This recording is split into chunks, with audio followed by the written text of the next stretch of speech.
तो अपने टॉपिक चल रहा है कार्बन एवं कार्बन के यौगिक। इस कार्बन और कार्बन के यौगिक में आज सेकंड टॉपिक के बारे में बात करेंगे और वो सेकंड टॉपिक है हाइड्रोकार्बन।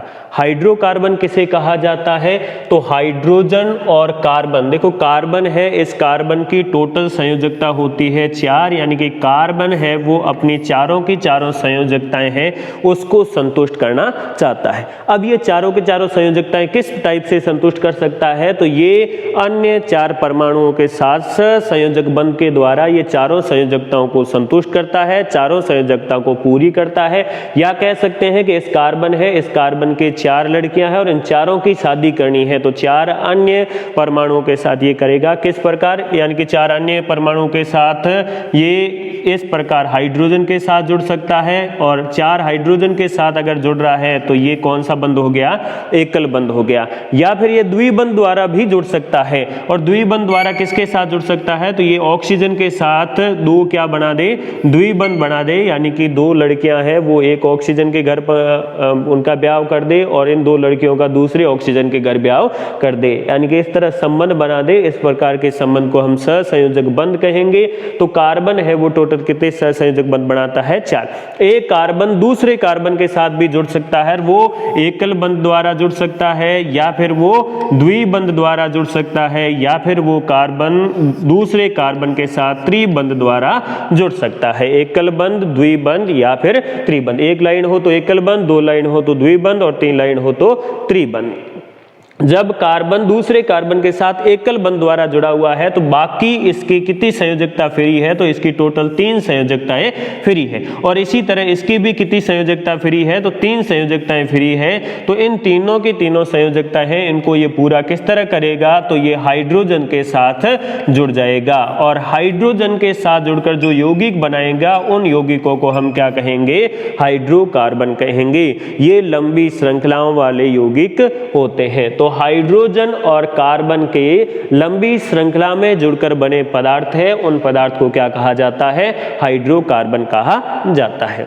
अब इन हाइड्रोकार्बन है इनको कितने भागों में विभाजित किया गया है? तो हाइड्रोकार्बन है इनका वर्गीकरण करें तो इन्हें 2 भागों में बांटा जाता है। एक पहला आ जाता है विवृत श्रृंखला युक्त। विवृत का मतलब है कि बिना चक्रीय संरचना युक्त, जिसे हम क्या कहेंगे? अचक्रीय हाइड्रोकार्बन कहेंगे, या फिर इन्हें क्या कहा जाएगा?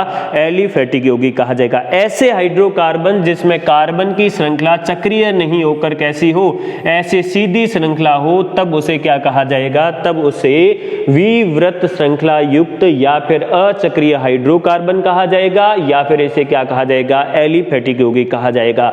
दूसरे संवृत श्रृंखला युक्त चक्रीय हाइड्रोकार्बन। संवृत श्रृंखला का मतलब है कि अगर कार्बन एक दूसरे कार्बन के साथ चक्रीय रूप में जुड़ जाए, श्रृंखला के रूप में जुड़े और वो चक्रीय श्रृंखला बनाए। किस प्रकार? जैसे ये एक कार्बन है, ये दूसरे कार्बन से इस टाइप से जुड़ गया, ये तीसरे से जुड़ गया, और ये फिर चौथे कार्बन से, फिर ये का 5वें, और फिर ये 6, और ये इस टाइप से अगर जुड़ जाए तो ये एक प्रकार की चक्रीय संरचना का निर्माण हुआ है। चक्रीय संरचना वाले जो हाइड्रोकार्बन होंगे उनको चक्रीय हाइड्रोकार्बन कहा जाएगा, या फिर उन्हें संवृत श्रृंखला युक्त हाइड्रोकार्बन कहा जाएगा। अब जो विवृत श्रृंखला युक्त हाइड्रोकार्बन है या जो अचक्रीय हाइड्रोकार्बन है, ये 2 प्रकार के होते हैं। कार्बन कार्बन के बीच बंधे बंध के आधार पर, अगर कार्बन कार्बन के बीच में एक बंध बना हुआ हो, एकल बंध बना हुआ हो, तब उसे कहा जाता है संतृप्त। संतृप्त का मतलब संतुष्ट। और अगर कार्बन कार्बन के मध्य द्विबंध यानी कि 2 लाइनें, या फिर कार्बन कार्बन के मध्य कितनी लाइनें हो? 3 लाइनें हो, तब उन्हें क्या कहा जाता है? असंतृप्त हाइड्रोकार्बन। तो जो विवृत श्रृंखला वाले या जो अचक्रीय हाइड्रोकार्बन है ये वापस 2 प्रकार के होते हैं। एक तो होते हैं संतृप्त हाइड्रोकार्बन और दूसरे होते हैं असंतृप्त हाइड्रोकार्बन। संतृप्त हाइड्रोकार्बन में कार्बन कार्बन के मध्य क्या पाया जाता है? एकल बंध होता है। कुछ एग्जाम्पल है जैसे मेथेन, एथेन, प्रोपेन। ये संतृप्त हाइड्रोकार्बन कहलाते हैं, क्योंकि इन हाइड्रोकार्बन के मध्य कार्बन कार्बन के मध्य सिंगल बंध है, एकल बंध है। दूसरा आ जाता है असंतृप्त हाइड्रोकार्बन, जो कि या तो डबल बॉन्ड वाले या फिर ट्रिपल बॉन्ड वाले, यानी कि कार्बन कार्बन के मध्य या तो द्विबंध हो या कार्बन कार्बन के मध्य त्रिबंध हो, तब उन्हें असंतृप्त हाइड्रोकार्बन कहेंगे। अगर द्विबंध है तब उन्हें क्या कहा जाता है? तब उन्हें कहा जाता है एल्कीन। अगर कार्बन कार्बन के मध्य दो बंध हो, किसी भी श्रृंखलीय संरचना है उसमें कार्बन कार्बन के मध्य एक द्विबंध उपस्थित हो, तब उसे क्या कहा जाता है? तब उसे एल्कीन कहा जाता है, जैसे प्रोपीन। और अगर त्रिबंध उपस्थित हो, त्रिबंध होने पर उसे क्या कहा जाता है? तब उसे एल्काइन कहा जाता है। अगर कार्बन कार्बन के मध्य त्रिबंध हो, एक कार्बन दूसरे कार्बन से 3 लाइनों के द्वारा जुड़ा हुआ हो, तब उसे एल्काइन, और 2 लाइनों द्वारा जुड़ा हुआ हो तब उसे क्या कहा जाता है? एल्कीन कहा जाता है। एल्काइन के कुछ एग्जाम्पल हो जाएंगे, एसिटिलीन है, प्रोपाइन है या फिर ब्यूटाइन है। ये कुछ एल्काइन के क्या हो जाएंगे? एग्जाम्पल। अब आ जाते हैं चक्रीय हाइड्रोकार्बन। चक्रीय हाइड्रोकार्बन भी 2 प्रकार के हो गए हैं, एक हो गए एलिसाइक्लिक यौगिक और दूसरे हो गए हैं एरोमेटिक यौगिक। एरोमेटिक यौगिक है उनको जलाने पर, ये क्वेश्चन पूछा जाता है, एरोमेटिक यौगिक किन्हें कहा जाता है? ऐसे यौगिक जिनको जलाने पर काले धुएं के साथ जो जलते हैं उन्हें क्या कहा जाता है? एरोमेटिक यौगिक कहा जाता है। तो ये हो गया है हाइड्रोकार्बनों का वर्गीकरण। अब बात कर लेते हैं हाइड्रोकार्बन है उनका नामकरण कैसे किया जाता है। तो हाइड्रोकार्बन है उनका नामकरण करने की जो संस्था होती है, हाइड्रोकार्बन का नामकरण करने की संस्था होती है, उस संस्था का नाम क्या है? IUPAC, international union of pure and applied chemistry. International union of pure and applied chemistry IUPAC द्वारा हाइड्रोकार्बनों का नामकरण किया जाता है। हाइड्रोकार्बन का नाम हमेशा 2 नामों से मिलाकर किया जाता है। जैसे किसी आदमी का नाम लिखा जाता है तो आदमी का नाम भी 2 नामों से लिखा जाता है। जैसे एक का नाम है हेमंत शर्मा या हेमंत मीना, तो ये इसका प्रथम नाम हो गया और ये कौन सा हो गया? द्वितीय नाम हो गया। उसी प्रकार हाइड्रोकार्बन का नाम भी 2 नामों से मिलकर लिखा जाता है। इसका जो प्रथम नाम होता है, इस प्रथम नाम को क्या कहा जाता है? पूर्व लग्न। पूर्व का मतलब पहले और लग्न का मतलब होता है लगने वाला। तो प्रथम पहले जो आगे नाम लिखा जाता है उसको कहा जाता है पूर्व लग्न, और जो अंतिम नाम लिखा जाता है, अंतिम नाम को क्या कहा जाता है? अनुलग्न कहा जाता है। हाइड्रोकार्बनों का नामकरण 2 नामों से मिलाकर किया जाता है। इसके प्रथम नाम को पूर्व लग्न कहा जाता है और अंतिम नाम को क्या कहा जाता है? अनुलग्न। पूर्व लग्न लिखते समय हम क्या ध्यान रखते हैं? तो पूर्व लग्न लिखते समय हम कार्बन की संख्या का ध्यान रखते हैं। कार्बन की संख्या के आधार पर उसका क्या लिखा जाता है? पूर्व लग्न लिखा जाता है। कार्बन 1 है तब उसके लिए हम नाम रखेंगे मैथ, कार्बन 2 है तो उसके लिए एथ रखेंगे, और अनुलग्न है वो उस कार्बन कार्बन के मध्य बने बंधों के आधार पर लिखा जाता है। अनुलग्न कैसे लिखा जाएगा? तो हम ध्यान रखेंगे कि कार्बन कार्बन के मध्य कितने बंध बने हैं, एकल बंध है या फिर द्विबंध है या फिर कौन सा बंध है? त्रिबंध है। उनके आधार पर हम अनुलग्न लिखेंगे। एकल बंध होने पर हम अनुलग्न कौन सा लगाएंगे? हम अनुलग्न लगाएंगे एन, ठीक है। अगर द्विबंध है तो हम अनुलग्न कौन सा लगाएंगे? इन, और त्रिबंध है तो अनुलग्न कौन सा लगाया जाता है? तब उसे लगाया जाता है आइन। एन, इन और आइन। तो पूर्व लग्न है वो कार्बन की संख्या के आधार पर लिखा जाता है, ये हमेशा फिक्स रहेगा। लेकिन अनुलग्न हम देखेंगे कि जो आपकी श्रृंखला है, जैसे एक ये श्रृंखला है कार्बन, ये कार्बन और ये कार्बन, तो इन 2 कार्बन के बीच में एकल बंध है तो पीछे हम क्या लगा देंगे? एन। अगर आपके ऐसी कोई श्रृंखला बनी हुई है जिसमें कार्बन कार्बन के मध्य द्विबंध है तब हम पीछे क्या लगाएंगे? इन। और अगर ऐसी श्रृंखला है जिसमें कार्बन कार्बन के मध्य त्रिबंध बने हुए हो तब हम पीछे क्या लगा देंगे? आइन। हाइड्रोकार्बनों का नामकरण 2 नामों से मिलाकर किया जाता है। पहले जो नाम लिखा जाता है उसको पूर्व लग्न, और जो अंतिम नाम लिखा जाता है उसको क्या कहा जाता है? अनुलग्न कहा जाता है। अब कार्बन की संख्या के आधार पर कौन कौन से पूर्व लग्न लिखे जाते हैं उसके बारे में बात कर लेते हैं। तो अगर कार्बन की संख्या 1 है तो 1 होने पर उसका पूर्व लग्न है वो क्या लगाया जाएगा, मैथ, यानी कि प्रथम नाम हमेशा क्या रखेंगे, मैथ रखेंगे। 2 होने पर उसका क्या लिख देंगे हम, एथ। 3 होने पर क्या लिखेंगे, तो 3 होने पर लिखेंगे प्रॉप। 4 होने पर हम लिख देंगे ब्यूट। 5 होने पर लिखेंगे पेंट। 6 होने पर लिखेंगे हेक्स। 7 होने पर लिखेंगे हेप्ट। 8 होने पर लिखेंगे ऑक्ट। 9 होने पर नॉन और 10 पर क्या लिखेंगे, डेक। ये कार्बन के संख्या के आधार पर उसका पूर्व लग्न लिखा जाएगा। जैसे आपके एक ये श्रृंखला है कार्बन और कार्बन। अब इस श्रृंखला में देखें तो कार्बन कितने हैं, 2 है, तो 2 कार्बन होने के कारण इसका नाम क्या लिखा जाएगा, तो इसका नाम लिखा जाएगा एथ। अब ये इसका प्रथम नाम हो गया।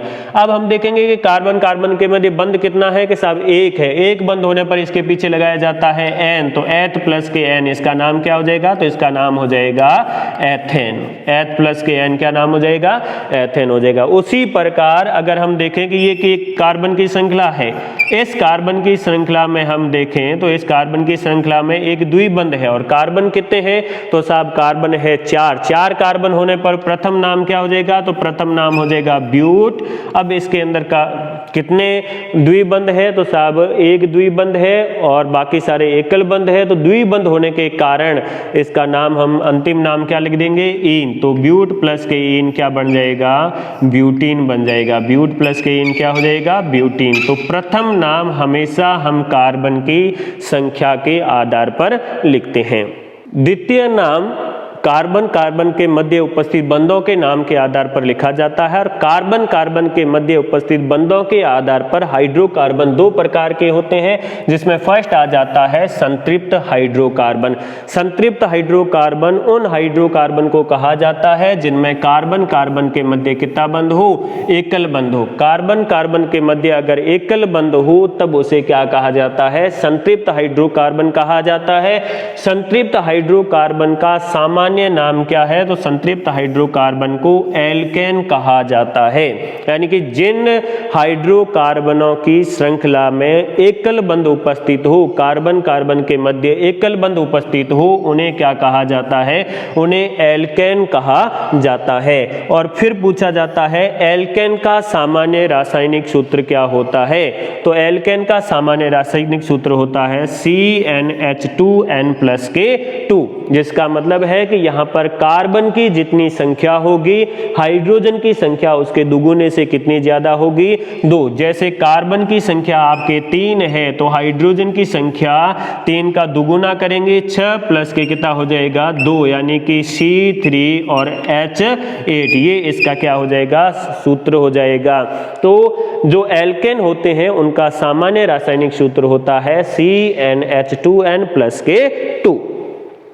जब इनका नामकरण किया जाता है, एल्केन का नामकरण किया जाता है, तब इनका जो अंतिम नाम अनुलग्न है वो क्या लगाया जाता है, एन लगाया जाता है। जैसे कि एग्जाम्पल में आ जाता है मेथेन। मेथेन क्या है, CH4। और ये भी पूछा जाता है कि मेथेन में बंध कोण का मान कितना होता है, तो वो होता है 109 डिग्री 28 मिनट। मेथेन में बंध कोण का मान। जैसे प्रोपेन, प्रोपेन है तो वो हो जाएगा C3H8। कार्बन की संख्या 3 है तो 3 होने पर इसका नाम पहला हो जाएगा प्रोप और H8 हाइड्रोजन की संख्या 8 हो जाएगी इस फॉर्मूले से। या फिर हम इसको ऐसे भी लिख सकते हैं CH3 CH2 CH3। ये जो एल्केन होते हैं इन एल्केन को पैराफिन भी कहा जाता है। ये भी क्वेश्चन पूछा जा सकता है, पैराफिन किसे कहते हैं, तो पैराफिन एल्केन को कहा जाता है। पैराफिन क्या है, पैराफिन एक लैटिन नाम है और जिसका अर्थ क्या होता है, अल्प क्रियाशील। पैराफिन का अर्थ होता है अल्प क्रियाशील। कुछ एल्केनों का नाम या सूत्र लिखना है तो हम कैसे लिखेंगे, जैसे आपको नाम लिखना है प्रोपेन का सूत्र लिखना है प्रोपेन। अब प्रोपेन का सूत्र लिखने के लिए हमें पता है कि प्रोपेन क्या है, तो प्रोपेन है प्रोप प्लस के एन। प्रोप प्लस के एन।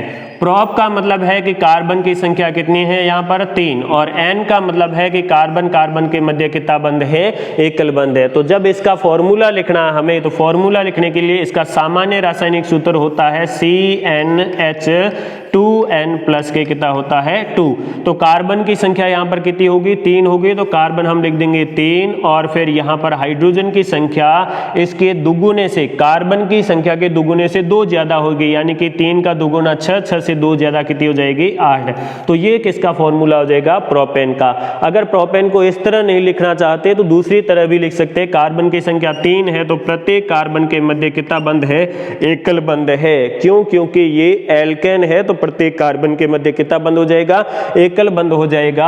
अब इसके साथ हम हाइड्रोजन जोड़ेंगे तो इसके साथ हाइड्रोजन 3 जुड़ जाएंगे, क्योंकि इसकी 3 संयोजकता फ्री है तो 3 हाइड्रोजन जुड़ जाएंगे। इसके साथ कितने हाइड्रोजन जुड़ जाएंगे 2, और इसके साथ कितने हाइड्रोजन जुड़ जाएंगे 3 हाइड्रोजन जुड़ जाएंगे। तो इसको ऐसे भी लिखा जा सकता है CH3 CH2 CH3 CH2 CH3, इस तरह भी लिखा जा सकता है। या एक और एग्जांपल ले हम कि हमारे पास कार्बन की संख्या इस तरह है CH3 CH2 CH2 CH2 CH3, या फिर इसको हम ऐसे भी लिख सकते हैं, ये कितना है C5 और H12, C5H12 से भी लिख सकते हैं। अगर इसका नामकरण करना है तो देखेंगे कार्बन की संख्या कितनी है 1 2 3 4 और 5 कार्बन होने पर इसका प्रथम नाम क्या हो जाएगा, तो प्रथम नाम हो जाएगा पेंट।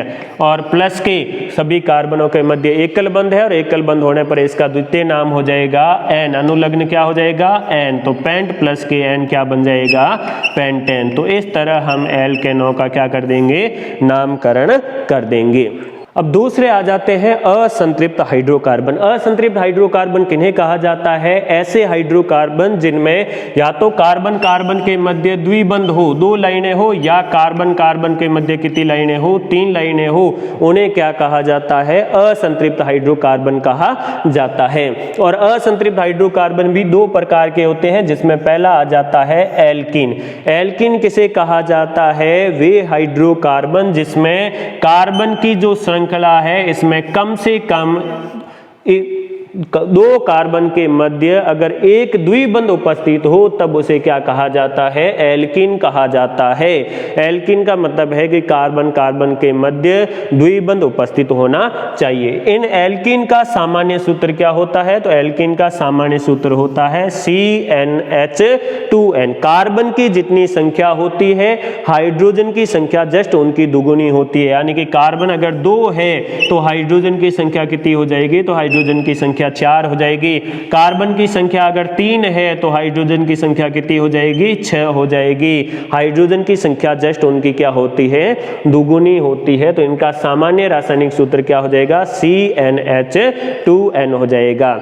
नामकरण करेंगे, जब एल्कीन का नामकरण किया जाता है तो इसमें पीछे अनुलग्न के रूप में क्या लगाया जाता है, इन लगाया जाता है। जैसे एग्जाम्पल के लिए हमारे पास कार्बन है, ये कार्बन की 3 कार्बन की एक श्रृंखला है जिसमें 2 कार्बन के मध्य एक द्विबंध उपस्थित है। अब यहाँ पर इसकी 2 संयोजकता फ्री है, तो 2 संयोजकता फ्री होने के कारण इसके साथ एक हाइड्रोजन जुड़ गया है, इसके एक संयोजकता फ्री होने के कारण एक हाइड्रोजन, और इसकी 3 संयोजकता फ्री होने के कारण इसके साथ 3 हाइड्रोजन जुड़ गए। इसको ऐसे भी लिखा जा सकता है CH3 CH double bond CH2, ऐसे भी लिखा जा सकता है। अब जब इसका नामकरण करना है तो कार्बन कितने हैं कि 1 2 और 3 कार्बन होने के कारण इसका प्रथम नाम तो हो जाएगा प्रोप, और दूसरा नाम लिखते समय इसके पीछे हम लगाते हैं इन, तो प्रोप प्लस के इन क्या हो जाएगा, प्रोप प्लस के इन बन जाएगा प्रोपीन। प्रोप प्लस के इन क्या बन जाएगा, प्रोपीन बन जाएगा। तो प्रोपीन इसका क्या हो जाएगा नाम। उसी तरह अगर हमारे पास 4 कार्बन युक्त एक श्रृंखला है, 4 कार्बन युक्त एक श्रृंखला है जिसमें एक कार्बन के साथ द्विबंध है, इसको ऐसे लिख सकते हैं CH3 CH2 CH double bond CH2, ऐसे भी लिखा जा सकता है इसको। अब यहां पर देखें तो यहां पर हमारे पास टोटल कार्बन कितने हैं कि 1 2 3 और 4 कार्बन होने पर इसका प्रथम नाम तो हो जाएगा ब्यूट, और एक द्विबंध होने के कारण इसे क्या कहा जाता है, इन, तो इसका नाम हो जाएगा ब्यूटीन। क्या नाम हो जाएगा, ब्यूटीन नाम हो जाएगा। हालांकि इसको लिखा जाता है 1 ब्यूटीन। 1 ब्यूटीन इसलिए लिखा जाता है कि यहाँ पर हम ये देखते हैं कि द्विबंध है वो कौन से कार्बन के ऊपर उपस्थित है। तो द्विबंध यहाँ है तो हम यहाँ से गिनना शुरू करते हैं 1 2 3 और 4। तो 1 नंबर कार्बन पर द्विबंध उपस्थित है, इसलिए इसको क्या लिखा जाता है, एक ब्यूटेन लिखा जाता है। इस तरह हम एल्कीनों का नामकरण करते हैं। अब यदि कार्बन कार्बन के मध्य 3 बंध बने हुए हो तब उसे एल्काइन कहा जाता है। एक कार्बन दूसरे कार्बन से ट्रिपल बॉन्ड द्वारा जुड़ा हुआ हो, 3 बंध द्वारा जुड़ा हुआ हो, तब उसे क्या कहा जाता है, तब उसे एल्काइन कहा जाता है। जब भी एल्काइन का नामकरण किया जाएगा तो जो अंतिम नाम होगा या अनुलग्न होगा वो क्या लगाया जाएगा, आइन लगाया जाएगा। पूर्व लग्न है वो तो कार्बन की संख्या के आधार पर लिखा जाएगा, और जो लास्ट नाम है, अंतिम नाम है, वो अंतिम नाम क्या लिखा जाएगा, आइन लगाया जाएगा। अगर कार्बन कार्बन के मध्य कितने बंध हो, त्रिबंध हो, एक कार्बन दूसरे कार्बन से 3 लाइनों से जुड़ा हुआ हो, तब उसे हम क्या कहेंगे, एल्काइन कहेंगे। अगर कोई लंबी श्रृंखला है तो लंबी श्रृंखला में कम से कम एक त्रिबंध उपस्थित हो, जैसे इस तरह की श्रृंखला है कि एक कार्बन दूसरे कार्बन से जुड़ा हुआ है और ये कार्बन है वो इस तीसरे कार्बन से 3 लाइनों यानी कि ट्रिपल बॉन्ड द्वारा जुड़ा हुआ है, तब उसे हम क्या कहेंगे, तब हम उसे कहेंगे एल्काइन। तो एल्काइन है, इस एल्काइन का सामान्य रासायनिक सूत्र क्या होता है, तो वो होता है CnH2n-2। जब भी आपको कोई सूत्र दिया हुआ है तो वो सूत्र अगर इससे मैच करता है, यानी कि आपको ये सूत्र दिया हुआ है C6H10, तो यह सूत्र अगर इससे मैच कर रहा है कि कार्बन की जितनी संख्या है हाइड्रोजन की संख्या उसके दुगुने से अगर 2 कम है, तो इसका मतलब वो क्या है, एल्काइन। ये 3 सूत्र दे दिए, C6H10, फिर C6H12 और एक हो गया है C6H14। क्या पता चलेगा कि कौन सा एल्केन है, कौन सा एल्कीन है और कौन सा एल्काइन है, तो इस सूत्र के आधार पर पता चलेगा कि CnH2n-2 दिया हुआ हो, 2n यानी कि 6 है, C6 और H12 यानी कि ये हो गया है CnH2n। फिर यहाँ देखें तो ये हो गया है CnH, दुगुने से कितना कम है, 2 कम है, यानी कि 2n माइनस के कितना हो गया है, 2, और ये कितना हो गया है, तो ये हो गया है CnH2n प्लस के 2। तो इसका मतलब है कि ये हो गया है एल्केन और ये हो गया है एल्काइन और ये क्या हो गया है, एल्कीन। तो एल्काइन का सामान्य रासायनिक सूत्र क्या होता है, CnH2n-2, जिसका मतलब है कि कार्बन की जितनी संख्या होगी हाइड्रोजन की संख्या उसके दुगुने से 2 कम होगी। एग्जाम में ये भी क्वेश्चन पूछा जाता है। इस श्रेणी का लघुत्तम सदस्य है वो कितने कार्बन का होता है, 2 कार्बन का होता है। एल्कीन और एल्काइन इन दोनों के लिए क्या जरूरी है कि एल्कीन है वो कार्बन कार्बन के मध्य कितना बंध होना चाहिए, द्विबंध। अब कार्बन कार्बन के मध्य द्विबंध बनाने के लिए कम से कम हमें कितने कार्बन चाहिए, 2 कार्बन।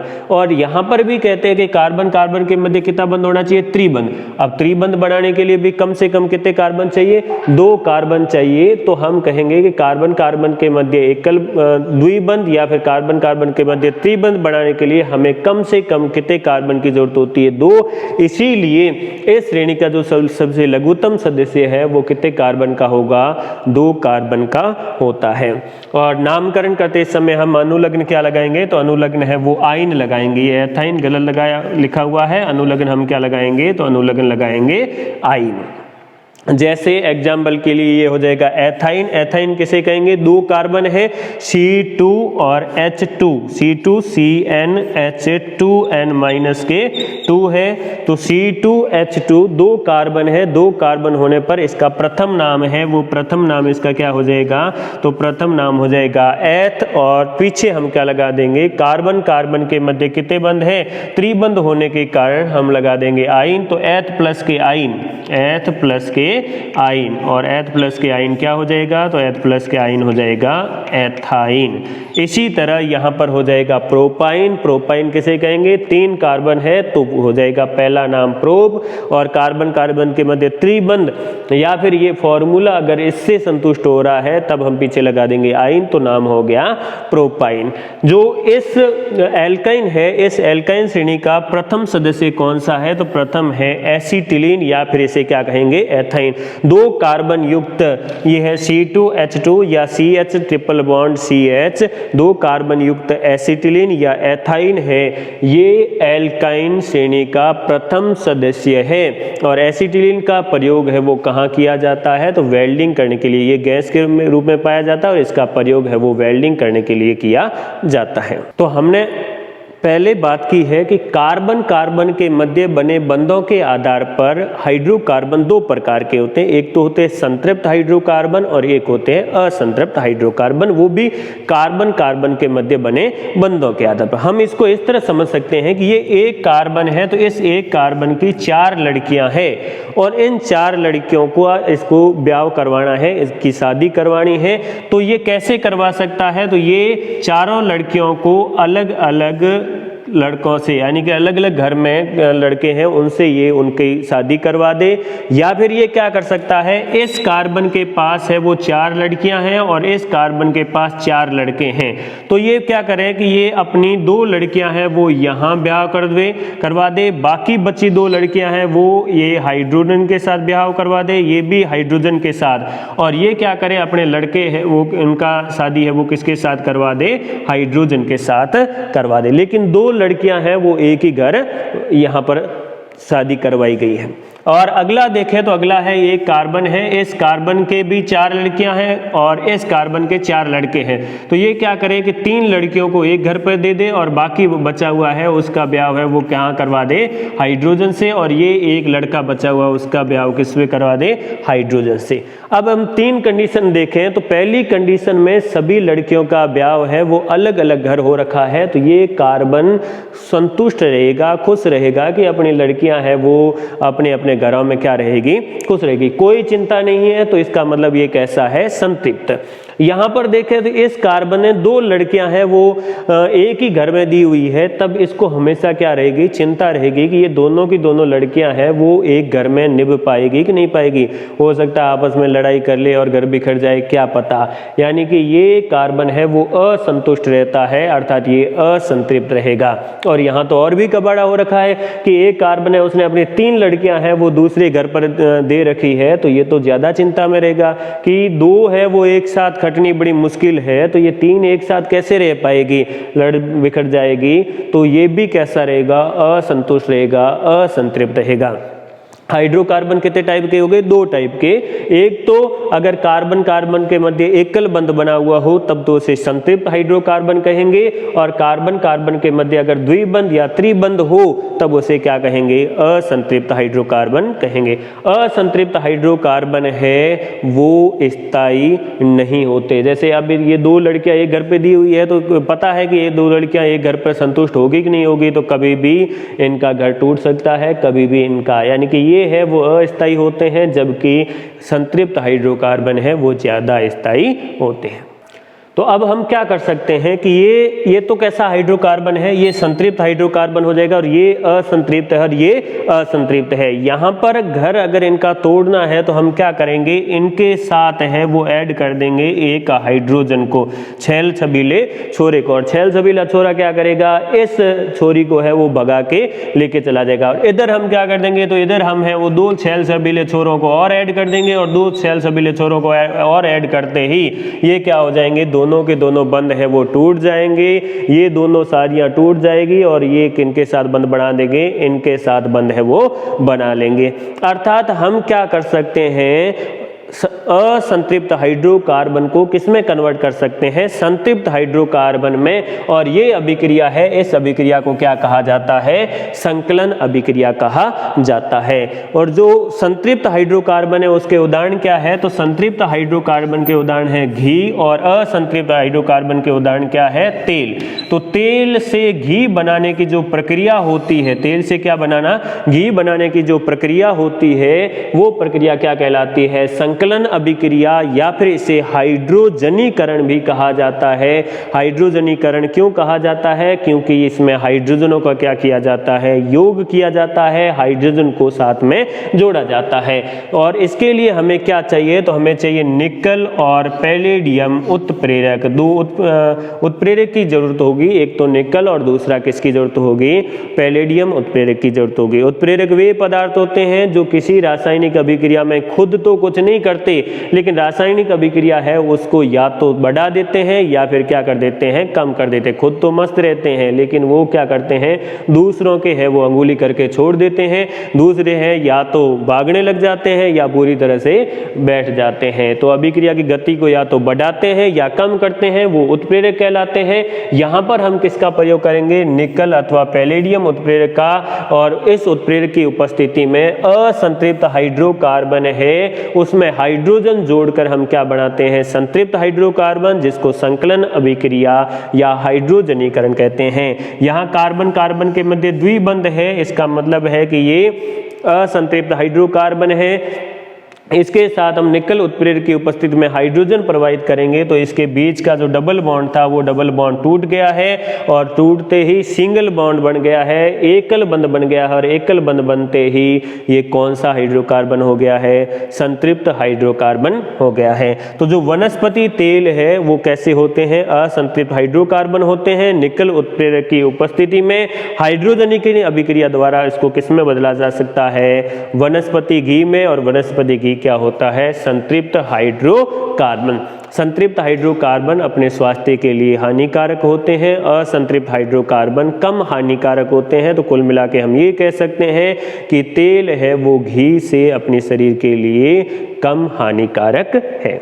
आपने कुछ अपने अड़ोस पड़ोस में एग्जाम्पल देखेंगे, उदाहरण देखे होंगे कि कुछ लोग ऐसे होते हैं जो खुद के नाम से नहीं जाने जाते, किसी दूसरे के नाम से जाने जाते हैं। जैसे कोई विधायक का बेटा है और वो आपके यहाँ आया है तो आप क्या कहोगे? विधायक का बेटा आया है, न कि उसके खुद के नाम से जानने को कहोगे कि विधायक का बेटा आया है। या फिर किसी सरपंच का बेटा है तो कहे सरपंच साहब का बेटा आया है। यानी कि वो बेटा जो खुद के नाम से नहीं जान रहा है, किसी दूसरे के नाम से वो जाना जा रहा है। इसी प्रकार अपने यहाँ पर कोई कार्बनिक श्रृंखला है, जैसे ये एक कार्बन है, दूसरा ये कार्बन, तीसरा कार्बन और चौथा कार्बन। 4 कार्बन और एकल बंध बने हुए हैं। एकल बंध बने हुए हैं तो इसका नाम क्या होना चाहिए? तो इसका नाम होना चाहिए साहब ब्यूटेन। अब ब्यूटेन नाम है, लेकिन ये ब्यूटेन खुद अपने नाम से नहीं जानकर इसके साथ में अगर कोई ऐसा समूह जुड़ जाए, कोई ऐसा लोग जुड़ जाए, कोई ऐसा समूह जुड़ जाए, जैसे यहाँ क्लोरीन जुड़ गया है, तब अब ये क्लोरीन के नाम से जाना जाएगा, ये खुद के नाम से नहीं जाना जाएगा। तो अब इस क्लोरीन को क्या कहा जाएगा? क्रियात्मक समूह कहा जाएगा। कोई ऐसा आदमी जो किसी दूसरे के नाम से जाना जाता हो, जैसे ये हरीश जी का आदमी। अरे भाई, हरीश जी का आदमी का मतलब क्या हुआ कि भाई वो खुद के नाम से नहीं जान रहा है, जाना जा रहा है, वो किसके नाम से जब जाना जा रहा है? हरीश जी के नाम से। उसी तरह ये जो ब्यूटेन है, इस ब्यूटेन की पहचान अब खुद के नाम से नहीं होकर किसके नाम से हो गई? इस क्लोरीन के नाम से हो गई। तो इस क्लोरीन को क्या कहा जाएगा? क्रियात्मक समूह या प्रकार्यात्मक समूह कहा जाएगा। तो क्रियात्मक समूह या प्रकार्यात्मक समूह किसे कहा जाता है? कुछ ऐसे समूह जो किसी कार्बनिक श्रृंखला के साथ जुड़कर उसको विशिष्टता प्रदान करते हैं। फिर वो कार्बनिक श्रृंखला या कार्बनिक कंपाउंड उसके नाम से जाना जाएगा, उसको वो विशिष्टता प्रदान करते हैं, उन्हें क्या कहा जाता है?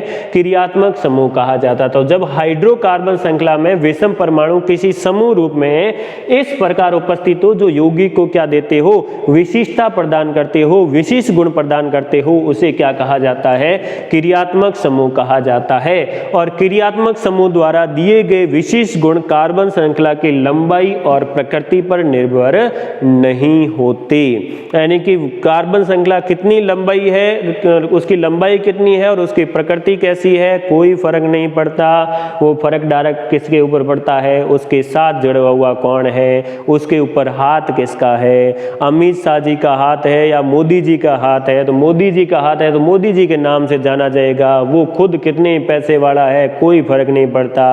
वो जाना किसके नाम नाम से जाएगा कि साहब ये मोदी जी का खास है, ये अमित जी का खास है। तो जो अमित जी और मोदी जी उन्हीं का ही नाम हो रहा है, उस बेचारे खास वाला है उसका कोई नाम नहीं हो रहा है, वो उसी के नाम से पुकारा जा रहा है। तो इस जो समूह को हम क्या कहेंगे, क्रियात्मक समूह कहेंगे। कुछ क्रियात्मक समूह कौन कौन से हैं तो वो देख लेते हैं कुछ क्रियात्मक समूह के बारे में। सबसे पहला क्रियात्मक समूह आ जाता है हैलोजन। अगर हैलोजन साथ में जुड़ गए, हैलोजन के बारे में हम पहले बात कर चुके हैं, हैलोजन है वो साथ में जुड़े हो, क्लोरो, ब्रोमो या आयोडो, क्लोरीन है, ब्रोमीन है, आयोडीन है, ये अगर साथ में जुड़ रहे हो क्लोरीन, ब्रोमीन, आयोडीन ये साथ में जुड़ रहे हो, तब उनको क्या कहा जाता है, हैलोजन कहा जाता है। Cl जुड़ रहा हो या फिर क्या जुड़ रहा हो, Br जुड़ रहा हो या I जुड़ रहा हो, तब उन्हें क्या कहा जाता है, तब उन्हें हैलोजन कहा जाता है। दूसरा आ जाता है एल्कोहल। अगर किसी भी कार्बनिक श्रृंखला के साथ OH जुड़ा हुआ हो तब उसे क्या कहा जाता है, एल्कोहल कहा जाता है। अब जब एल्कोहल का नाम लिखेंगे, पहले देखो, पहले नाम लिखते समय हम अनुलग्न और पूर्व लग्न लगाते थे। पूर्व लग्न प्रथम नाम और अनुलग्न अंतिम नाम। पूर्व लग्न है वो कार्बन की संख्या के आधार पर, अनुलग्न है वो उसके बीच में बने बंधों के आधार पर। लेकिन अब बंध की पहचान नहीं होगी, अब पहचान किसकी होगी, इसकी पहचान होगी। और जब ये OH समूह साथ में जुड़ा हुआ होगा तो लास्ट में हम क्या लगाएंगे, तो लास्ट में हम ऑल लगाएंगे। लास्ट में अंत में क्या लिखा जाएगा, अंत में ऑल लिखा जाएगा। जैसे ये दिया हुआ है आपको CH3OH। अब कार्बन कार्बन के मध्य एक बंध है, तब इसका नाम क्या होना चाहिए, तब उसका नाम होना चाहिए मेथेन। अब मेथेन नाम था लेकिन OH साथ में जुड़ गया, OH जुड़ते ही ये क्या बन गया है, मेथेनॉल बन गया है। और मेथेनॉल क्या होता है, जहरीली शराब होती है, कास्ट स्पीड भी कहा जाता है। इसको पीने के बाद आदमी दूसरी बार पीने लायक नहीं रहता, कई बार राम नाम सत्य हो जाता है और कई बार अंधा हो जाता है। तो CH3OH क्या हो जाएगा, मेथेनॉल। या फिर हम एक और उदाहरण ले सकते हैं C2H5OH, या फिर ये एक श्रृंखला है CH3CH2OH। अब यहाँ कार्बन की संख्या 2 होने के कारण इसे क्या कहा जाएगा, इसे कहा जाएगा एथेन। तो कार्बन कार्बन के मध्य एक बंध है तो एथेन, और अब पीछे क्या लगा देंगे, तो पीछे लगा देंगे ऑल, तो ये क्या बन जाएगा, एथेनॉल बन जाएगा। एथेनॉल है, इसको सामान्य शराब कहा जाता है। मेथेनॉल जहरीली शराब है और एथेनॉल इसे क्या कहा जाता है, सामान्य शराब कहा जाता है। नेक्स्ट आ जाता है एल्डिहाइड। एल्डिहाइड किसे कहा जाता है, अगर साथ में CHO समूह जुड़ा हुआ हो। कौन सा समूह जुड़ा हुआ हो, CHO समूह जुड़ा हुआ हो। वो इस तरह भी हो सकता है H डबल बॉन्ड O, इस टाइप का समूह जुड़ा हुआ हो, तब उसे क्या कहा जाता है, एल्डिहाइड कहा जाता है। और एल्डिहाइड का नाम लिखते समय लास्ट में क्या लगाया जाता है, तो लास्ट में आइल लगाया जाता है। ठीक है, जैसे मेथिनेल, जैसे एथेनेल। नेक्स्ट आ जाता है कीटोन। कीटोन किसे कहा जाएगा, तो कीटोन कहा जाएगा अगर साथ में ये CO समूह जुड़ा हुआ हो, ये इस तरह होगा, या फिर C डबल बॉन्ड O इस तरह जुड़ा हुआ हो, तब उसे क्या कहा जाता है, कीटोन कहा जाता है। कीटोन का नामकरण करते समय लास्ट में क्या लगाया जाता है, ऑन लगाया जाता है। जैसे मेथेनॉन हो जाएगा, एथेनॉन हो जाएगा, ठीक है, प्रोपेनॉन हो जाएगा, मेथेनॉन नहीं बनता है, सॉरी, एथेनॉन है, प्रोपेनॉन है, ब्यूटेनॉन है, ये बन जाएगा। और फिर कार्बोऑक्जेलिक समूह किसे कहते हैं, अगर COOH समूह जुड़ा हुआ हो तब उसे क्या कहा जाता है, कार्बोऑक्जेलिक अम्ल कहा जाता है। तो ये कुछ हो गए हैं क्रियात्मक समूह और हाइड्रोकार्बन के बारे में।